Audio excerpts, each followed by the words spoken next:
Баршаңызға қайырлы күн, каналыма қош келдіңіздер.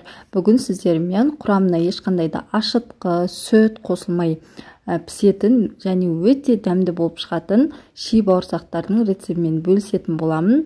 Ол үшін бізге қамырын илеуге 200 грамм жылы су керек болады. 50 грамм сұйық май, 1 шай қасық толы қант және жарты шай қасық тұз қосып, қанты мен тұз ерігенше жақсылап осылайша араластырып алдым. Одан соң үстінен бір жұмыртқаны жарып қостым. Жұмыртқаны қосу міндетті емес, қаламасаңыздар қоспай та қойсаңыздар болады. Оның үстінен міндетті түрде еліктен өткен ұнды қосуымыз керек. Оның үстінен 1 шай қасық толы қамыр қопсытқыш қостым. Еліктің ішінде барлығын араластырып алып, осылайша қосып алдым. Одан кейін қолыммен жұмсақ емес, тым қатты да емес, орташа тығыздықтағы қамыр илеп шығамыз. Жақсы илену үшін қамырды үстелінің үстіне алып, қолмен тағы да жақсылап осылайша илеп алдым. Менде осындай тығыздықтағы қамыр иленіп шықты. Енді үстелдің үстіне кішкене ұн сеуіп, қамырымды қойып, бетін жауып 15-20 минутқа қалдыратын боламын. Осы арада біздің қамырымыз кішкене жұмсарып, көтеріле бастайды. 15 минуттан соң қамырды алып, тағы бір илеп жібердім. Қамырды қатты жұқа етпей, оқтаумен кішкене 1-2 қайтара осылайша жайып аламыз. Мен осындай көлемде жайып алдым. Енді ұзынша етіп кесіп алатын боламыз. Бұл кішкентай балалардың ең жақсы көріп жейтін бауырсақтарының бірі. Барлығын ұзынша етіп кесіп болғаннан кейін қамырды лағман созған тәрізді етіп, қолымызбен осылайша жіңішке қылып созып аламыз. Енді осылай пышақпен ұсақтап кесіп алдым.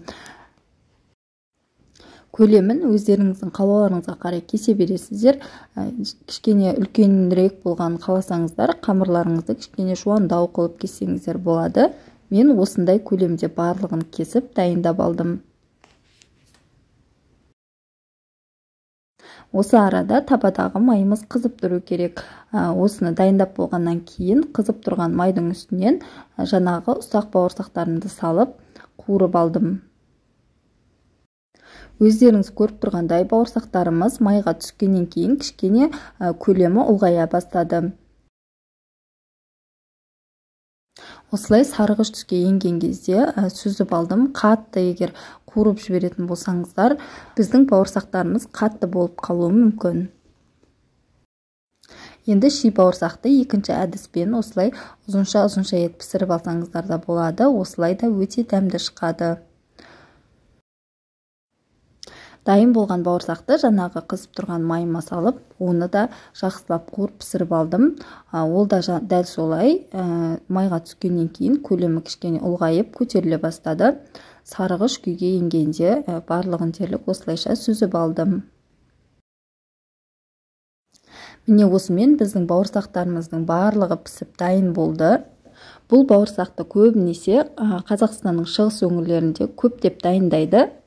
Атауын найманский бауырсақ, ши бауырсақ деп әркім әртүрлі атайды.